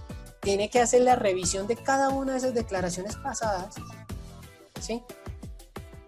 Tener muy claro los anexos y los soportes. Muchas veces, y ese es el error, digamos, de muchos de los contribuyentes, no pedir los soportes o los anexos. Y también un mucho error de los profesionales, porque los anexos de la declaración de renta son para los contribuyentes, no son para nosotros, porque en la medida nosotros no firmamos la declaración, es el contribuyente quien la presenta. Los anexos es para el contribuyente, ¿sí? Por eso hay que hacer la entrega de todo, anexos y soportes, para que el contribuyente pueda responder eso ante la DIAN. Ya si el contribuyente lo busca uno, precisamente para hacer ese proceso de evolución, lo primero que tiene que hacer el profesional contable en ese momento es pedirle todas esas declaraciones con los soportes, ¿sí? Y los anexos debidamente, que los anexos son todos esos cálculos que realizó el profesional para determinar ese saldo a favor, ¿sí? Una vez teniendo eso, ya uno con más seguridad le dice, vamos a llevar el proceso, vamos a llevar el estudio y vamos a comenzar el proceso de evolución ante la entidad. Recordemos que ese proceso se fija a unas condiciones que misma coloca la DIAN, y entre esas condiciones, como les comenté, se encuentra la revisión, que es una lotería en principio, pero que siempre está ahí esa condición, que cuando llega, ya nosotros presentamos todos esos soportes, ellos realizan los debidos ajustes y cálculos y dicen, mire, ese saldo sí se puede devolver, se lo devolvemos dentro de los 2 meses siguientes, que siempre se demoran como 2 meses, está estipulado dentro de la ley 2 meses, la devolución de estos dineros. Bien, ¿alguna otra pregunta, alguna otra condición, otra duda? ¿No tienen ninguna duda? Bien, ya para terminar, como les comenté, esta primera sesión es gratuita, ¿sí? Esta primera sesión es gratuita. Es un entrenamiento que se basa en 10 sesiones. Cada sesión, para las personas que se registraron y se inscribieron, tiene un costo de 20.000 pesos por sesión. ¿Dónde pueden realizar esos pagos? Lo pueden realizar en 2 plataformas. Primero, tenemos una cuenta de ahorros en Bancolombia. Yo les voy a mandar esta información por el grupo de WhatsApp. Una cuenta de ahorros en Bancolombia, en el cual el titular de la cuenta es la empresa KDF, ¿sí? Y el segundo es el DAVI Plata Empresarial, ¿sí? Que está el titular de esa cuenta es el representante legal de la firma KDF SAS. Bien, yo les voy a hacer llegar esto también en el grupo para que lo tengan en cuenta. La segunda sesión se va a realizar el sábado. Yo quiero quedar claro con ustedes, ¿cuándo lo podemos realizar? ¿A qué hora lo podemos realizar? Muchos de ustedes me dijeron que por la noche. Entonces, si quieren lo podemos seguir haciendo a esta misma hora, de 6 a 8. No sé si tienen, digamos... No, esa hora está súper bien. Esa hora está súper bien. Sí, entonces lo podemos seguir haciendo entonces los sábados de 6 a 8. Perfecto. Sí, estoy de acuerdo. Ok, listo. Entonces aquí tenemos el DAVI Plata Empresarial. Yo les voy a hacer llegar esto a sus correos. También les voy a hacer llegar la grabación de esta sesión y les voy a hacer llegar el material que tenemos aquí de presentación, ¿okay? Con los ejercicios prácticos. Ejercicios prácticos ya resueltos. Ok. Daniel, una pregunta. Sí. ¿Se cancela la sección por sección o se debe cancelar varias secciones por adelantado? Puedes hacer las dos formas. Puedes cancelar varias sesiones o simplemente puedes cancelar la sesión. La segunda sesión tiene que ver con toda ya la liquidación del patrimonio y las rentas de trabajo de la persona natural ya dentro de la declaración de renta. Dentro de esa sesión vamos a explicar primero cuáles son esos caracteres de medición que nos dice la norma podemos ajustar a los bienes del contribuyente, ¿sí? Nos piden varios ajustes fiscales, autoavalúos, bueno, poco de cosas por el cual nosotros tenemos que determinar cuál es digamos, la mejor opción para el contribuyente declarar su bien. A partir de allá hacemos la depuración del patrimonio con base a las deudas que haya obtenido en el periodo y vamos a determinar el patrimonio bruto por el cual se va a, digamos, a fijar su, digamos, su comparación patrimonial y se va a fijar también su renta presuntiva, ¿sí? La renta presuntiva va a también estar estipulada a otra depuración. La idea es tener también el cálculo del patrimonio bruto ahí presente para luego más adelante mostrarles en la sesión de renta presuntiva cómo se hace esa depuración. Y ya luego llega las rentas de trabajo, que las rentas de trabajo vamos a determinar cuáles son esos conceptos de ingresos por rentas de trabajo, cuáles son normalmente las deducciones que se realizan a estas rentas y vamos a determinar al final la renta líquida agravable para estas rentas. Bien. De eso se trata entonces la segunda sesión. Como les expliqué, esto lo estamos grabando. Voy a dejar compartir pantalla. Bien. Entonces lo podemos hacer entonces el sábado de 6 a 8. Ya yo les mando por el grupo dónde tienen que pagar, cuáles son, digamos, los numeritos, el número de la cuenta y todo para que puedan pagar. Pueden pagar hasta un día antes, es decir, hasta un día antes de la sesión pagan, ¿sí? Hasta un día antes, ya en el día de la sesión, mi consejo es que no realicen el pago, ¿sí?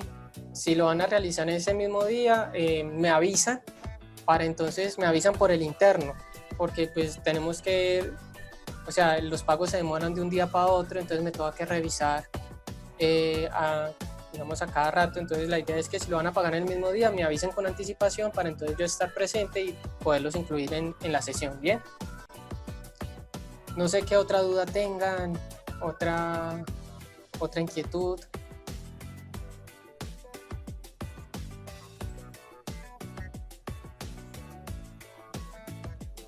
¿Sí? ¿No tiene ninguna otra duda? Bien, entonces hasta el momento, entonces ya terminamos la sesión. Agradezco a todos, a cada uno de ustedes por participar, por estar acá. Vamos a seguir dando las sesiones y el entrenamiento. Cualquier duda, inquietud o caso que ustedes nos quieran dar de cosas reales que por ejemplo hayan tenido y quieran resolverla, me la pueden hacer a mí, ¿sí? Nos pueden mandar por el grupo, mira, es que tengo este caso, yo se las resuelvo ahí mismo. Si tengo la forma de resolverlo ahí mismo, se los resuelvo ahí mismo, pero me dan una espera porque pues tengo mucho trabajo también entre semana. Pero la idea es resolverle cada una de sus inquietudes, ¿bien? Y que podamos aprender todos. ¿Ok? Bueno, no siendo más, muchas gracias, que pasen una muy buena noche. Este domingo espero que haya sido muy productivo para cada uno de ustedes. Les deseo grandes bendiciones, que con este duro proceso de la pandemia nos ha dejado muchas fracturas, pero la idea es que nos vayamos recuperando poco a poco.